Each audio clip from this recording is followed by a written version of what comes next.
up those who were preserving the law, who were only for joining, wanted the privilege to be above the law.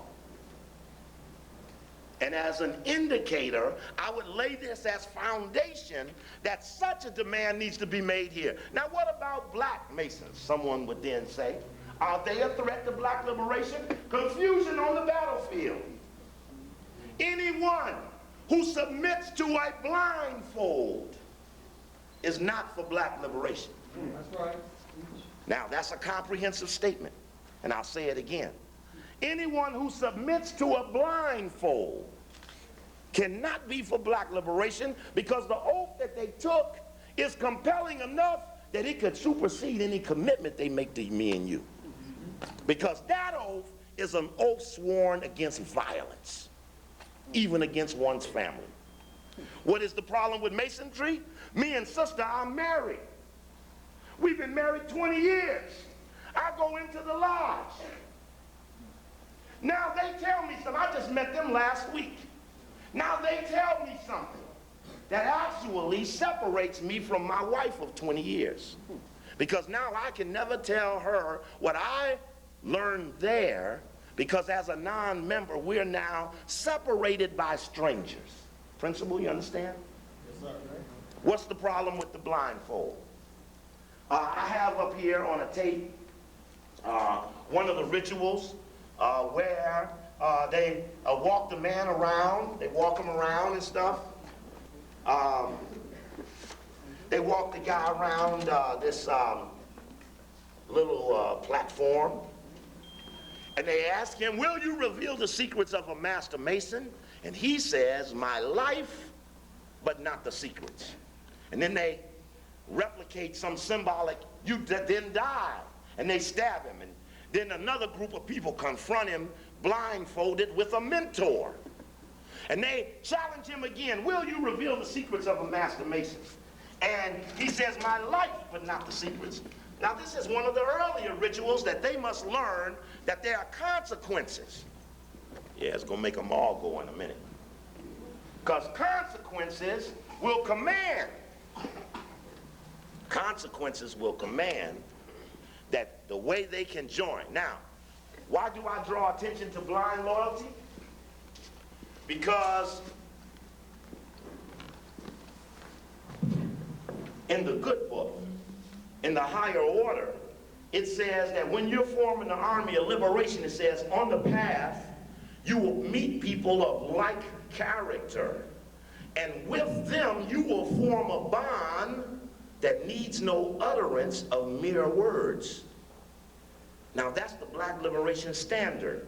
On the path you will meet people of like character, and with them you will form a bond that needs no utterance of mere words. You will know this. But that other thing can't depend upon righteous call. It must go to the blind call. That, look, man, I'm a devil-ass, no-good bastard, and to get with me, you got to blindly do what I say. Because this foundation is based on obedience, not on edification. You understand the principle of denying information to keep confusion on the battlefield? And one of the ways you do it is you ritualize your supporters. Now, you'll greatly underestimate that 15 minutes of dialogue, but I'm telling you, when the shit starts, we going after the oath takers. Right. They're going to have to repudiate, change, demonstrate, or go down, because they have sworn into something that's higher than black liberation. And violence has kept them from revealing it. The threat on their mama, their family, and themselves. And if you, everywhere I went, you all know I do a demonstration. I ask somebody who are Greek. I ask them, do you like Brother Steve? Yeah, I'm with you, Brother Steve. I said, well, give me the secret handshake. Show everybody. You know they pull this shit back. Because, see, there's something higher than black liberation. And I've now challenged those oath takers that we didn't got to the bottom of that shit, and that ain't nothing but the devil shit. And we can prove it. So we can challenge on computation. We'll have a computation out. Now this is a prelude to just, we're not looking for convincing. We will act in spite of that. But as brothers to brothers, see, somebody say, look man, we got a white guy running against a boule guy. I say boule better than honke. on principle. So so they're just the same way. Let's have a chance to get straight, but if not, let's get on with it. Okay. So concept. Now they're showing you names of other Masons and people. I got a list up here, the Rothschilds and all the other people who were involved. And we'll get to that. I'll even put that article back up there. But in principle, I want you to understand what I'm saying. Now I'm going to show you the ritual to get you an idea of looking at the compelling moment of oath-taking. Let's see here. Oh, wrong side.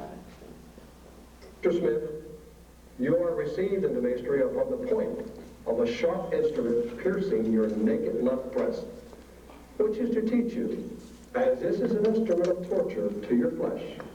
Blindfold. May the recollection thereof be to your conscience, should you ever reveal any of the secrets of Freemasonry unlawfully.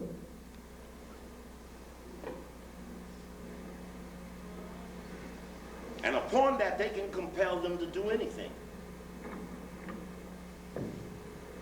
Vouchsafe thine aid, Almighty Father of the universe, to this our present convention, and grant that this candidate for Masonry may dedicate and devote his life to thy service. Endue him with the competency of thy divine wisdom, that by the secrets of our art he may be better enabled to display the beauties of holiness of thy holy name. Amen.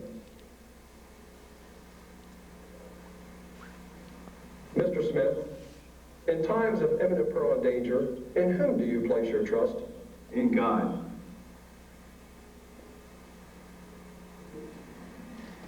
All right, as a former worshipful master, I want to ask you a couple things. And a little bit later on, they walk up on the ritual where they start walking him around the room and getting him challenged by people while he's blindfolded. And he's challenged to see if he will protect the secrets in spite of being attacked or threatened. And they reduplicate this process until they're comfortable that he has become that which can safely be told secrets that ain't nothing but stolen shit from Kemetic people. I mean, we ain't even gonna get into proofreading the stuff. It's a violation too. One of the things I noticed, just key thing that I'm checking in some of the higher Masonic literature, they claim that, well, you know, the desire to kill someone with the secrets is something we learned from those who built the pyramids, because those people who buried the kings got locked into the chamber. And that's how you protected the secret of his whereabouts. And so they're claiming that, hey, in duplication of this, you know, we want to do that ourselves with secrets and other things. And so they've gone into the same process of, and this tape will roll into that portion. And behind this section here is another section that deals with the movie The Brotherhood of the Bell, where Glenn Ford and Dean Jagger are standing around a bell doing a ritual implicating something like Skull and Bones at Yale. And he says, for 200 years we have dominated politics, commerce, blank, blank, blank. And Dean Jagger says, and the only way we have been able to do this is through one thing and one thing alone. And then they all say obedience. Obedience. How many people do what you say? This is a part of the ritual here, where now they're going to bring the man in the lodge. Now, again, my only principle for you and this is blindfold. Now, I don't know who in here is a Greek, but you can holler out under your breath. When you did your thing, did you have to wear a blindfold? Yes, of course you did. And what we've been able to establish now is commonality in ritual. Commonality in ritual. You can look in the Delta book and hear the Delta say that we broke away from the AKAs because they didn't have a secret handshake. They didn't have no rituals and no secret passwords, so we broke away and became the Deltas, and we went out and got Mary Church Terrell to write us a ritual. You heard of her, right? And the reason Mary Church Terrell was effective because her husband, Robert Terrell, was the Grand Master of the D.C. Lodge of Masons. These are important connections. What does it say inside of the Alpha history book? It says the Alpha say, hey, look, we was up there at Cornell and we went in the president's office, the book on Henry Callis. We sat with the ex-president Andrew White, and he taught us how to set up a society. Andrew White was a Skull and Bones man out of Yale. Why is that important? Because the first of the Greek societies, the Boule. The Boule.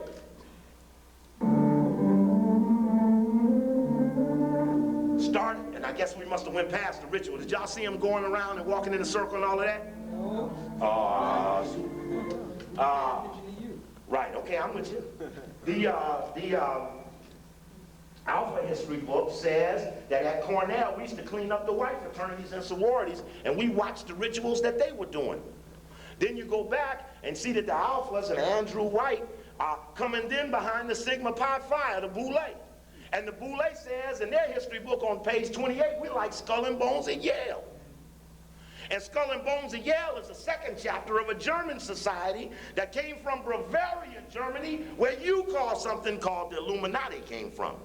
Now everybody into the word Illuminati, but ain't that sound on the evidence to show it such, relates to African people and then on up back to the white man. And I say now we've come with conclusive linkage between societies. I only have brought 2 copies.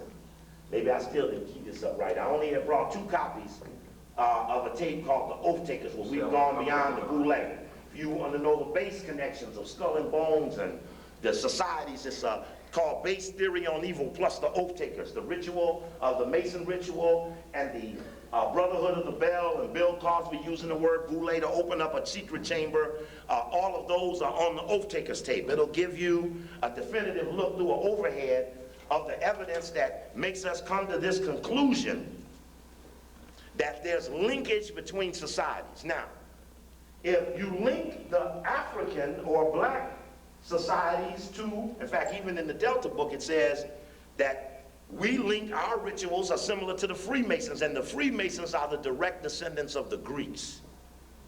And that's a point of deviation. That's where a man who knew nothing about a supreme being began to create legends known as God about himself. That's the point of deviation. Okay. Check or no check? Okay, tired check. All right.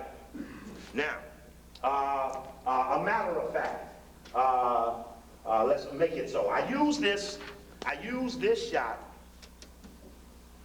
to implicate the significance of the black men known as Sigma Pi Phi, who are the apex of black organization. I had a brother who ain't necessarily in the black power, but he's an artist.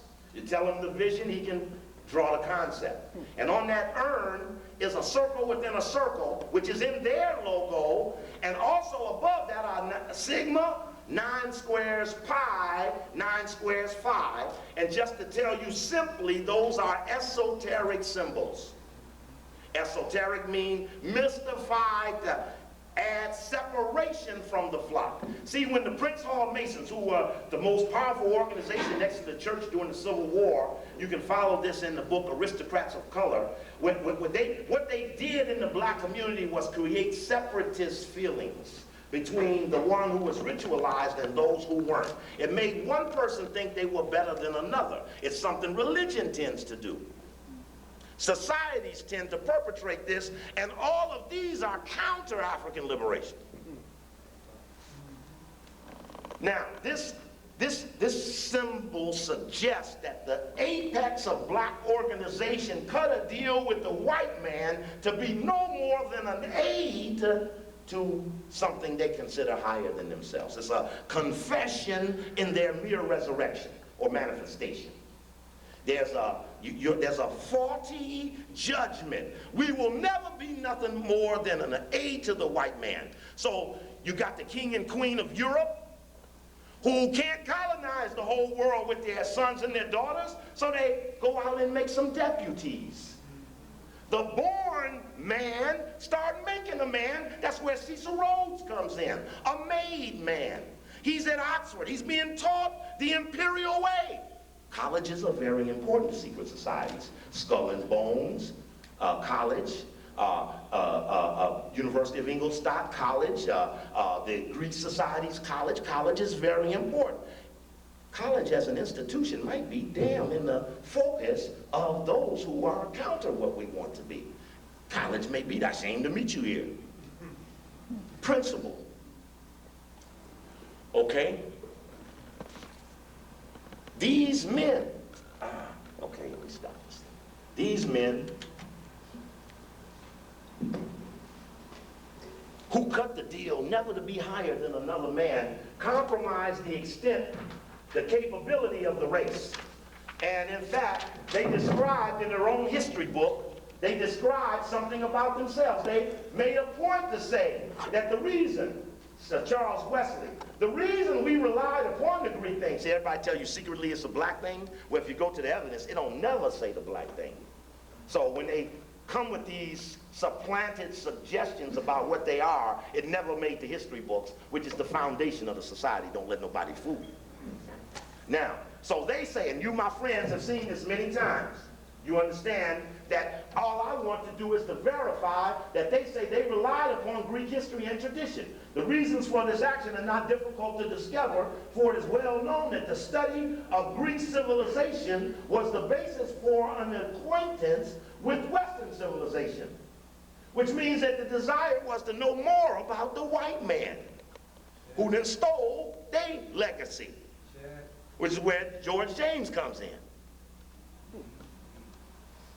Then he goes on to describe that the lower house of the Greek parliament is called Boule, which means that they admit that they have taken the position of subordination. That's a key word because the foundations of these societies are submission and subordination and obedience. You don't even need to be intelligent. You don't need to be dedicated. All you got to do is do what you're told. And that's why that's a faulty foundation. Even when the white man took and stole the principle of Ma'at, he put a blindfold on her ass. Yeah, he did. And called it justice. Right. Exactly. Because he know the blindfold is his M.O. He demands blind loyalty because he can never go the righteous way. So an oath was taken to observe the laws, to give advice according to his best power and to examine his success. In fact, you're right, I didn't even turn my tables either, I'm sure. Thank you. All right, just principle. On page 29 of the second history book, they describe their logo. And just for foundation, I just must say this. For foundation, they describe their logo, and I'll show you a copy of it here. Now, this is at the top of the manual. That's their logo there. They describe that as, you notice there's a circle within a circle in there. That's not no arbitrary bullshit. That's the MO of the Rhodes Rothschild secret society. The born man made a man. You saw that special they put on by Cecil Rhodes where they showed he was a homosexual running around colonizing Africa. That's what the show was entitled, How a Homosexual Colonized Africa. They ran back in January of last year a 6-hour special on Cecil Rhodes, and you needed to see it because it was embarrassing for Africa. And it was done by Mobil, who always been Rockefeller, who merging with Exxon, who always been Rockefeller. As an indicator, Rockefeller is showing he's got control back of the Congress, got control back of the presidency, got control back of corporations. It took him 90 years to get it back. He got it now. They broke it up and now he put it back. Took him. That's an indicator. And that ain't in no opposition of no black community. Don't even have a thesis on it. No computation on the epitome of the beast. Must be containment strategy. So don't feel bad if you emerge. As a brother, I can tell you there are at least 100 cities that know about the Boule. No PR. And that's because of the compelling will, the validity of the information, and the passing of the word. And in 100 cities, they can tell you, we get in pure hell. I saw the head of the Chicago Boule at the Black Caucus. He said, man, you have ruined me in every city in this country. And I said, my friends patted me on my back. We proud of you, brother. And that's a compelling thing but he ain't gonna fuck with me or nothing. He ain't gonna get in my face. He ain't gonna like run up on me and start no shit now, because that'll call up the other part of the operation. Right. See, with your facts, you bring your force. But don't go out there calling the truth without the force to back it up. Don't be so naive about the power of righteousness versus a blindfolded enemy. Now you can see why strategies don't work, because we ain't jumping the hurdle correctly. It ain't never been no theme. Now, I ain't got no problem with these societies and census. There are people in all of them who tell me things about them. I have liaisons through everything. But now I must raise another question to you, something about their penetration of the professions that could help black people that we may not have computated that could present a deeper danger of the oath takers, especially in the black community. Rhodes Rothschild Secret Society, circle within a circle. Born man made a man, and the made man went and made the Negro. The born man made a man, and the made man made a Negro. And in the Negro, 10%, W.B. Du Bois, starting the New York chapter, starts the talented 10th, and everywhere the white man went, he took 10 niggas and told them to control the other 90. And instead of busting that up, people who become militant only want to get with it and sit on the council with them and preside over black people and keep them ignorant and keep confusion on the battlefield because they get paid for control, not for enlightenment. Right. But then, that's a compelling moment for you to emerge. If you start now, you're in the front. Because they scared away the weaker ones, but I don't know, I think under the cover, this shit is pretty tight, but that cannot emerge until it's too late to recover. Don't feel bad if you look like you're down on runs and it's getting late in the game. You have to have the faith to know you got the shit there just waiting, but it cannot emerge because another day won't last past the day the hunky see it. And I'm telling you, when I show you the film of what was going on in New York, and it's a shame I may have to start back lecturing at midnight tonight or something to finish all of this, but when you start looking at to see the brothers fighting the police, and you see policemen standing back there not attacking, they just jumping around, you can see that them honkies did not want to fight with black people who had made up their mind. And you saw black people who had made up their mind would fight against all odds for black people if the call was made. And college strategically gave the call in an uncompromising manner. And I have available for you tomorrow a tape I had in my hand on the stage. And the crowd noise was so much stronger than what C-SPAN, who had muted the sound, could give you. They told you it was 6,000 people. When you see these lines, you'll say, shit. But they would never want you to know that had emerged, because that busts up everything they've been doing now for 90 years. They ain't easily gonna do that. They ain't gonna communicate that they're getting in trouble. But that's all right, they don't have to. So it says in the Boule logo, Strike Boule History book, number 2, that the paw is over the urn, and in the urn are the names of the people who run the state. Now, if I tell you that's the Rhodes Rothschild logo, and it's inside the urn, and their paw is, what, letting it out? Is it letting it out? It's holding it down.